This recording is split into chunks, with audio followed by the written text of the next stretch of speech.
Hello बच्चों, मैं सभी का स्वागत करता हूं अपने प्यारे से फिजिक्स ज्ञान मुकेश नायक यूट्यूब चैनल पे। उम्मीद कर रहे हैं कि बहुत ही अच्छी तरह से स्टडी चल रही है और हमारा टारगेट है मिशंस पे होने चाहिए बच्चों कि कोई भी हालत में 95 फिजिक्स में आ जावे। मुश्किल लग रहा है? नहीं, ऐसा कुछ नहीं है। 100% गारंटी दे सकता हूँ बच्चों, आप ले सकते हो। बस आप लोगों को आपके अंदर की एनर्जी को बस बने रहना है, कंटिन्यूटी इंपॉर्टेंट है। तो चलिए बच्चों, आज हमारा सवाल है और इंपॉर्टेंट है, force of attraction between two long parallel wire.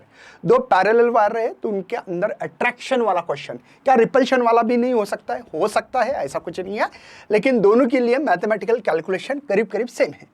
देखते हैं, derive the expression for force per unit length between है ये two long carrying the parallel wire separated distance D है। ठीक है बच्चों, अब इसके अंदर आप लोगों को मैं थोड़ा सा कुछ चीजें पता होनी चाहिए। शायद मेरा पहला सेशन देखा होगा तो आप लोगों को सब कुछ समझ में आया होगा, उम्मीद कर रहे। पहले तो आपको राइट हैंड फ्लेमिंग रूल या फ्लेमिंग राइट हैंड रूल पता होना चाहिए। क्या रूल है? तो सिंपल है, ये मेरा थंब है सर, ये मेरे 4 उंगली है, ये 2, ये 3, ये 4। समझ रहे बच्चों? ये मैग्नेटिक फील्ड है, ये करंट है I और ये मैग्नेटिक फोर्स है। समझ रहे मेरे बच्चे? ओके, आपको जब जब मैग्नेटिक फील्ड दिखेगी तब उस दिशा में हमारे 4 उंगली करनी है। थंब का डायरेक्शन करंट के डायरेक्शन में, जिस दिशा में मेरा पाम आ जाए, हाथ बाबा पाम आ जाए, उस दिशा में मैग्नेटिक फोर्स होगा। कैसे मैं आप लोगों को पढ़ाऊंगा, आप टेंशन मत लो, धीमे धीमे सुनना है बस, बाकी कुछ नहीं करना है मेरे बच्चे। चलिए, यहां पे हमारे पास देखो 2 कंडक्टर है, एक नंबर का ये और ये दूसरा कंडक्टर है मेरे बच्चे। ठीक है, कोई टेंशन तो नहीं भाई। इसमें से दोनों के बीच का अंतर है d, स्मॉल d, और इसमें से जो करंट जा रहा है बच्चों वो है I1 और ये करंट है I2। आप समझ रहे? I1 और I2 2 करंट है। गुड, चलिए सर, बहुत बढ़िया। ध्यान देना है हर चीज पे, बस बाकी कुछ ही नहीं करेंगे हम लोग। मैंने क्या बोला था? जिस देखो दोनों का करंट का डायरेक्शन सेम है, दोनों के बीच का अंतर d है। पहला कंडक्टर, उसमें से जाने वाला करंट I1 है, दूसरे कंडक्टर में जाने वाला करंट I2, और दोनों का डायरेक्शन करंट का सेम है और पैरेलल वायर है। राइट है। अब राइट हैंड फ्लेमिंग रूल इस्तेमाल करने के लिए थंब ऊपर करो। सर क्यों ऊपर कर रहे हैं? पहले हम लोग काम करने वाले हैं, 2 रूल इस्तेमाल करने वाले हैं। एक तो राइट हैंड पाम रूल बोल सकते हो उसको, या राइट हैंड सिंपल रूल। ये कब इस्तेमाल करते हैं सर? अगर आपको करंट और मैग्नेटिक फील्ड हो तब मैग्नेटिक फोर्स फाइंड करना है तो ये रूल इस्तेमाल करें। कौन सा बच्चों? Magnetic force. मैग्नेटिक फोर्स के लिए sir right hand, simple right hand rule कब इस्तेमाल करोगे आप? Simple right hand rule magnetic field निकालने के लिए। सिंपल करंट का डायरेक्शन थंब करो, जिस दिशा में हमारे कर फिंगर आ जावे वो सिंपल राइट हैंड रूल है बेटा। ये कौन सा? राइट हैंड पाम रूल है। ध्यान रखना, मैं जो बता रहा हूं 2 रूल इस्तेमाल करने वाला हूं मैं, राइट हैंड रूल और राइट हैंड पाम रूल। ऐसे 2 रूल इस्तेमाल करने जा रहा हूं। आप लोगों को जब जब करंट फ्लो हो तब मैग्नेटिक फील्ड का डायरेक्शन निकालना है, तो सीधी बात है, नो बकवास, आपको करना है सीधा। देखो मेरा ये जो 4 उंगली अंदर जा रही है, मतलब मैग्नेटिक फील्ड अंदर है मेरे बच्चे। ये अंदर मतलब क्रॉस, जब क्रॉस साइन लिखता हूं तब मैग्नेटिक फील्ड अंदर जा रही है, इसका मतलब ये है। राइट है, अंदर जाना ये है बच्चों, ये इनसाइड है ना, और डॉट रहा तो आउटसाइड में आ रही है, ये मान के जाना। बी का डायरेक्शन है। ठीक है मेरे बच्चे, कोई टेंशन तो नहीं। चलिए, ये मैग्नेटिक फील्ड लिख रहा हूं लेकिन B1। सर क्यों? आपने कंडक्टर में से करंट फ्लो होने वाला I2 है, लेकिन मैग्नेटिक फील्ड B1 क्यों है? क्योंकि बच्चों ये कंडक्टर 1 में से जो करंट फ्लो हो रहा है उसके कारण ये मैग्नेटिक फील्ड तैयार हो रही है। देखो राइट हैंड रूल सिंपल, ये नहीं इस्तेमाल कर रहा हूं, ये पाम रूल है, राइट हैंड पाम रूल है। मैं simple right hand rule, thumb का डायरेक्शन ऊपर, करंट जा रहा है अंदर, सॉरी करंट का डायरेक्शन ये है, मैग्नेटिक फील्ड अंदर जा रही है। किसके कारण मैग्नेटिक फील्ड तैयार हुई? सेकंड कंडक्टर पे। तो पहला जो कंडक्टर, उसके अंदर करंट फ्लो होने के कारण मैग्नेटिक फील्ड तैयार हो चुकी है। क्या मेरे बच्चे समझ में आ रहा है आपको? अच्छे, कोई टेंशन नहीं होना चाहिए। V1 मैग्नेटिक फील्ड कहाँ से आई पता लगी है, I2 करंट। ओके सर, समझ में आ रहा है। अब मुझे राइट हैंड पाम रूल इस्तेमाल कर सकता हूँ। राइट हैंड पाम रूल कब इस्तेमाल कर सकते हैं? जहां करंट और मैग्नेटिक फील्ड दो चीजें पता हो तभी मैग्नेटिक फोर्स निकाल सकते हो। चलिए सर, हमारा करंट का डायरेक्शन है ना, कर सकते हैं सर। देखो मैग्नेटिक फील्ड पहले करो, 4 उंगलियां अंदर डालो। 4 उंगलियां अंदर क्यों डाल रहा हूं बच्चों? क्योंकि ये मैग्नेटिक फील्ड अंदर है। सर करंट का डायरेक्शन जिस दिशा में दी उस दिशा में थंब करो, कर दिया। देखो मैग्नेटिक फील्ड अंदर, थंब ऊपर, करंट का डायरेक्शन। मेरा पाम इस साइड में आ रहा है, पाम इस साइड में आ रहा है, मतलब मैग्नेटिक फोर्स लग रहा है इस साइड में। देखो दोबारा, मैग्नेटिक फील्ड अंदर, करंट का डायरेक्शन मतलब थंब को ऊपर लेके आओ, पाम इधर दिख रहा है, माझा तळ हात इकडे दिसतोय। मैग्नेटिक फोर्स बच्चों, ये मैग्नेटिक फोर्स सेकंड वायर पे लग रहा है, सेकंड वायर पे। किसके कारण? फर्स्ट के कारण। तो इसको कैसे पढ़ते हैं पता है आपको? Magnetic force on a second conductor due to the first conductor. इसको 21 मत पढ़ो, 21 भी ना पढ़ो, ना 21 ना पढ़ना भाई। पढ़ना कैसे है? Magnetic force on a second conductor due to first conductor के कारण। फर्स्ट कंडक्टर अगर करंट ना फ्लो होता तो सेकंड कंडक्टर पे मैग्नेटिक फील्ड अंदर ना होती तो भाई मैग्नेटिक फोर्स भी ना होता। होना किस लिए हो रहा है यहाँ पे मैग्नेटिक फील्ड? फर्स्ट कंडक्टर के कारण। बात समझ में आ रही है? चलो भाई आगे बढ़ते हैं, कोई टेंशन नहीं होगी, उम्मीद कर रहे भाई बहुत आराम से ले लूंगा। तो ये जो मैग्नेटिक फोर्स है, यहाँ पे जो मैग्नेटिक फील्ड जो रखी थी हमने, वो मैग्नेटिक फील्ड का फार्मूला पता होना चाहिए। कोई भी स्ट्रेट कंडक्टर वायर रहा तो यहाँ पे हमारे पास जो फार्मूला है बच्चों, म्यू नॉट करंट फ्लो हो रहा बेटा, I1 B1 मैग्नेटिक फील्ड निकाल रहा हो तो राइट है 2 पाई R के जगह पे D आएगा। कोई भी स्ट्रेट कंडक्टर वायर रहा, इन्फिनिटी कंडक्टर वायर, कल के सेशन में मैंने बताया था, तब मैग्नेटिक फील्ड होती है mu naught I divide by 2 pi R के जगह पे D। R is the distance और D is the distance between two parallel conductor है। समझ में आ रहा है मेरे बच्चे? चलो सर, वो जो मैग्नेटिक फोर्स है second due to the first wire पे, इसके लिए मैग्नेटिक फोर्स का फार्मूला पता होना चाहिए। वो होता है बेटा IBL, है ना, IBL। चलिए, तो यहां पे I कौन सा बच्चों? करंट कौन सा? I2 है। सेकंड कंडक्टर पे जो मैग्नेटिक फोर्स लग रहा है वो निकाल रहा हूं।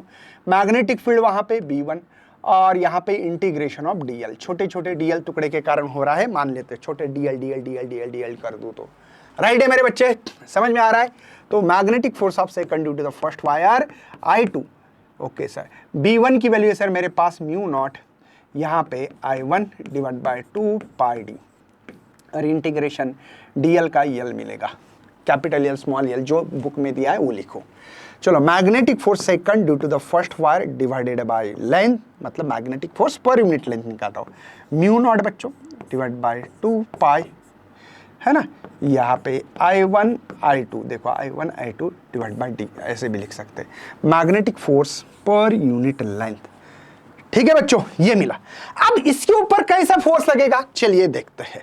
इसके सेकंड, फर्स्ट पे जैसे कि सेकंड पे मैंने फोर्स लगा, मैग्नेटिक फोर्स लगा, वैसे फर्स्ट पे कहाँ मैग्नेटिक फोर्स लगेगा, मतलब लेफ्ट तरफ राइट तरफ वो देखना है। चलिए, अब पहले सब करंट पता है, अब मैग्नेटिक फील्ड निकालो सर। मैग्नेटिक फोर्स निकालना है तो पहले मैग्नेटिक होनी चाहिए, नहीं है तो कैसे निकालोगे? नहीं है तो करंट फ्लो हो रहा है इस कंडक्टर में। देखो मेरा हाथ अंदर जा रहा है, ये 4 उंगली को कर घुमाना है ऐसे गोल। देखो ये कंडक्टर है, समझो ये ऐसे गोल। देखो यहां से अंदर जा रही है, यहां से अंदर जा रही है, बाद में इधर जाके आपके तरफ दिख रहा है, नहीं दिख रहा है? ये देखो इधर से अंदर, देखो अभी आपके तरफ है लेकिन अभी मेरे तरफ आ गई। अभी देखो ये थंब का डायरेक्शन ऊपर, समझे ना? वैसे इस बोर्ड के अंदर गया, इस बोर्ड के अंदर से बाहर आएगा, इस कंडक्टर पे बाहर मैग्नेटिक फील्ड आ रही है, दोबारा अंदर जाके बाहर। बाहर मतलब डॉट, बाहर मतलब डॉट, आउटसाइड मतलब बेटा डॉट। क्या आप समझ पा रहे हो? What is? चलो sir, right hand palm rule इस्तेमाल करें। भाई मैग्नेटिक फील्ड आपके तरफ है, 4 उंगली देखो आपके तरफ, मतलब आप करंट का डायरेक्शन ऊपर है सर। देखो मैग्नेटिक फील्ड आपके तरफ है, करंट का डायरेक्शन ऊपर, पाम इस साइड है, है ना, राइट साइड है, तो magnetic force of second first wire due to the second. यहां मैग्नेटिक फील्ड B2 लिख सकता हूं। B2 क्यों लिखा, सबको समझ में आया बच्चों? B2 क्यों लिखा, सबको समझ में आ रहा है? B2 क्योंकि मैग्नेटिक फील्ड जो है वो सेकंड कंडक्टर में से करंट फ्लो होने के कारण मैग्नेटिक फील्ड तैयार हो गई B2, राइट है ना बच्चों? चलिए सर दोबारा ये होगा, देखो यहां पे एक वायर इसका मतलब इधर खींच रहा है, एक इधर, मतलब अट्रैक्शन हो रहा है, देखो ना, एक दूसरे की तरफ खींच रहे। तो यहां पे भी मैं मैग्नेटिक फील्ड लिख सकता हूं बच्चों B2 की, म्यू नॉट, करंट कौन सा है बच्चों? I2 divide by 2 pi D. B2 है तो B2, ये magnetic field, current I2 flow होने के कारण इस कंडक्टर पे, फर्स्ट कंडक्टर पे मैग्नेटिक फील्ड तैयार हो चुके बच्चों। चलिए सर मैग्नेटिक फोर्स है 1 2 2, 1 2 2 का मतलब सर बताओ थोड़ा सा? 1 2 का मतलब होता है बच्चों magnetic force of first conductor due to the second conductor के कारण। चलिए तो यहां पे हमारे पास अभी वही फार्मूला आता, यहाँ पे करंट है I1, magnetic field integration of dl, समझ रहे हो? चलिए तो magnetic force of first due to the second is equal to, यहाँ पे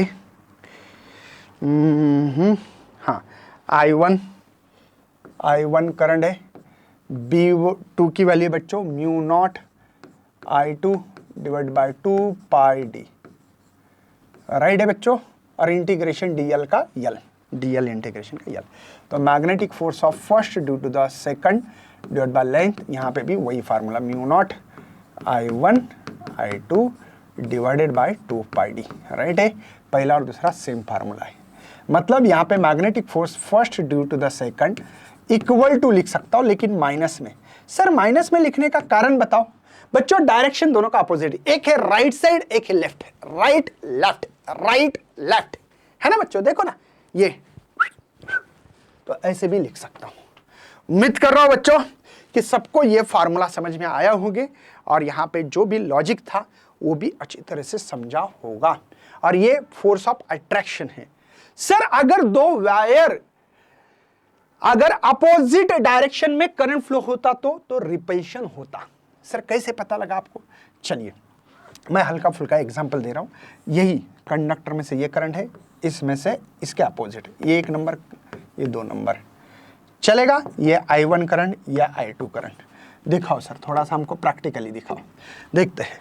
देखो मैग्नेटिक फील्ड यहाँ पे, पहले मैग्नेटिक फील्ड देखो, करंट ऐसा, मैग्नेटिक फील्ड अंदर, मैग्नेटिक फील्ड अंदर है मेरे बच्चे, मैग्नेटिक फील्ड अंदर है, ठीक है ना।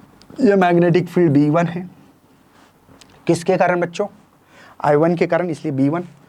चलो क्या कर सकते, सिंपल सी बात है, यहाँ पे राइट हैंड रूल इस्तेमाल कर सकते हैं। हाँ, मैग्नेटिक फील्ड अंदर, अंदर, करंट का डायरेक्शन नीचे है, थंब देखो नीचे, मैग्नेटिक फील्ड अंदर है, देखो ये 4 उंगली अंदर जा रही है, ये फोर्स इधर देखो, पाम इधर आ रहा है, ये पाम इधर आ रहा है, तो ये मैग्नेटिक फोर्स है बच्चों, second due to the first, दिखाई दे रहा है। अब यहाँ पे मैग्नेटिक फील्ड ढूंढते, करंट ऐसा है सर नीचे I2, मैग्नेटिक फील्ड अंदर है, देखो यहाँ पे भी अंदर, इस वायर पे देखना है, इस वायर पे, यहाँ पे भी, इस यहाँ पे नहीं ढूंढना, ढूंढना कहाँ है बच्चों? इस वायर पे मैग्नेटिक फील्ड कितनी है वो ढूंढना पड़ती है।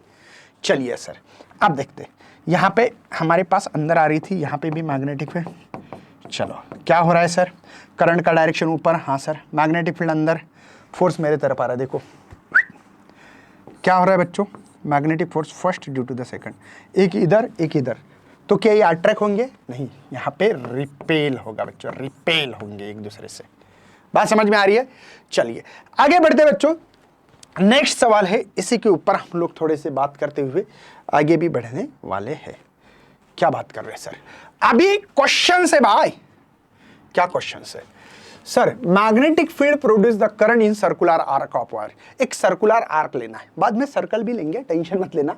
और इसके कारण, किसके कारण? इस सर्कुलर आर्क में जो करंट फ्लो हो रहा है, इसके कारण सेंटर पे मैग्नेटिक फील्ड कितनी होगी ये मुझे डिटरमाइन करना है, फाइंड करना है। चलिए कैसे करते हैं, ध्यान से देखना मेरे बच्चे। देखो यहाँ पे मैं आप लोगों को थोड़ा सा मस्त आराम से पढ़ाने की कोशिश कर रहा हूँ। ये क्वेश्चन याद रखना, बहुत इजी है, सिंपल है, कोई टेंशन मत लेना। थोड़ा सा मैं बेसिक बता देता हूँ बच्चों। देखो कोई भी सर्कल रहा, ठीक है, सर्कल का सेंटर होगा, हाँ सर वो सेंटर है। जब भी ध्यान रखेंगे कहीं भी अगर आप लोग एक लाइन ड्रॉ करोगे आर्क को कट करते हुए, सर्कुलर आर्क को कट करते हुए, तो ये सर्कुलर आर्क और ये जो लाइन सेंटर को, लेकिन सेंटर में जाना चाहिए। कोई भी लाइन अगर सर्कुलर आर्क को करते हुए सेंटर पे कोई लाइन पास हो जाए तो बच्चों वहां पे वो लाइन उस सर्कुलर आर्क को परपेंडिकुलर होती है। जैसे ये भी, ये सर ये देखो तो ये परपेंडिकुलर, सर ये आप समझ रहे हो ना, कोई टेंशन तो नहीं, ठीक है ना। तो ये आपको समझ में आना चाहिए। व्हाट इट बच्चों, चलिए तो इसी को ध्यान रखते हुए हम लोग आगे बढ़ने वाले हैं। ओके चलो सर, एक मैंने सर्कुलर आर्क लिया, हाँ सर बहुत बढ़िया सर, इसमें से आई नाम का करंट फ्लो हो रहा है, वेरी गुड, आई नाम का करंट। ये सेंटर होगा बच्चों इसका, एक सेंटर होगा, ठीक है, ये सेंटर ओ है, इसका एंगल थीटा होगा सर, हाँ सर। सर ये परपेंडिकुलर होता है, हाँ, छोटा सा डीएल टुकड़ा ले सकते हैं, हाँ सर ले सकते हैं, कोई टेंशन तो नहीं, बात तो समझ में आ रही है, ये भी परपेंडिकुलर ही है। चलिए सर बहुत बढ़िया, समझ में आ रहा है, उम्मीद कर रहे हैं, और हम लोगों को भी आगे बढ़ना है। बच्चों मुझे एक सिंपल सी बात बतानी है आप लोगों को, आपको इसके लिए एक लॉ पता होना चाहिए। क्या नाम है इसका भाई, क्या नाम है, कमेंट में लिखना है, bond servant law, mu not 4 pi I, है ना, ये DL vector cross R vector divided by R cube. क्या समझ में आ रहा है मेरे बच्चे, क्या समझ में आ रहा है, क्या समझ में आ रहा है। चलिए सर आपको इसको सॉल्व करना है, D B is equal to mu not 4 pi I D L R sine 90 नहीं, थीटा रखो पहले, theta divided by R cube. तो मैं इसको कैंसिल कर सकता हूँ सर, एक आर से एक आर चला गया, तो ये D B is equal to mu not, यहाँ पे 4 पाई, है ना, क्रॉस था इसलिए बच्चों मैंने साइन थीटा लिखा, नहीं तो बोलेगे सर साइन थीटा का, क्रॉस प्रोडक्ट रहा तो साइन, डॉट रहा तो कॉस, पता है। चलिए सर बचा क्या मेरे पास, I D L sine theta कितना बच्चों 90, ये डी एल और आर के बीच का, ये आर है ना बेटा, ये आर है देखो, और ये डी एल है, डी एल आर और डी एल के बीच का एंगल, ये आप समझ रहे हो ना। ये थीटा कौन सा है, ये थीटा ये है, ये डी एल और आर है ना, डी एल क्रॉस आर, मतलब ये थीटा जो साइन थीटा इसी के कारण रहता है, तो वो 90 है डिवाइडेड बाय आर स्क्वायर। सबको पता होगा यहाँ पे mu not 4 pi I D L divide by R square. कोई टेंशन नहीं होगा, उम्मीद कर रहे हैं, और हम आगे भी बढ़ रहे हैं। कोई टेंशन है मेरे बच्चे, सिंपल सिंपल बता रहा हूँ। अभी मुझे यहाँ पे ये छोटे छोटे D L D L D L D L D L D L D L D L D L, मतलब एक छोटा टुकड़ा ये डी एल का हो गया, दूसरा एक डी एल, तीसरा डी एल, चौथा, पांचवा, ऐसे सर्कुलर आर्क बनेगा। और इसी के कारण बच्चों मुझे इसका इंटीग्रेशंस करेंगे, इंटीग्रेशन ऑफ डी बी, यहाँ पे म्यू नॉट 4 पाई इंटीग्रेशन कर देता हूँ I D L divide by R square. तो इसका इंटीग्रेशन भी मिलेगा बेटा, म्यू नॉट बाय 4 पाई, ये I B constant, integration of D L divide by R square. ये डी एल है क्या सर, आर्क लेंथ है, कौन है बच्चा, आर्क लेंथ। और हम लोगों को थीटा का फार्मूला पता है, कौन सा sir, D L upon R. कहाँ से लाया सर, चलिए बताता हूँ, टेंशन क्यों ले रहे बेटा। एंगल का फार्मूला सुना होगा आपने, क्या, arc length, arc length divided by radius, ये फार्मूला मेरे बच्चे। एंगल क्या है, डी थीटा, छोटे छोटे D theta D theta D theta करूंगा ना मैं, यहाँ पे छोटा सा टुकड़ा लेके ऐसे पढ़ने वाला हूँ, D theta D theta D theta. और arc length D L D L D L D L है, और रेडियस है बच्चों, डी एल डी एल, बहुत सारे डी एल है, बाद में इसको करने वाले हम लोग, तो पहले रखते तो देते भाई, B is equal to mu not I 4 pi integration of D L जो है उसका फार्मूला मिलेगा मुझे, D L is equal to R into D theta, right है बेटा। तो ये R into D theta divided by R square, ये आर स्क्वायर है ना, तो एक आर कैंसिल हो जाएगा, एक आर से एक आर कैंसिल होगा, तो ये b is equal to mu not I, यहाँ पे 4 pi R integration of D theta. तो b is equal to mu not I, ये 4 पाई आर, इस थीटा का हम लोग ओनली थीटा रखेंगे, इसका इंटीग्रेशन थीटा है।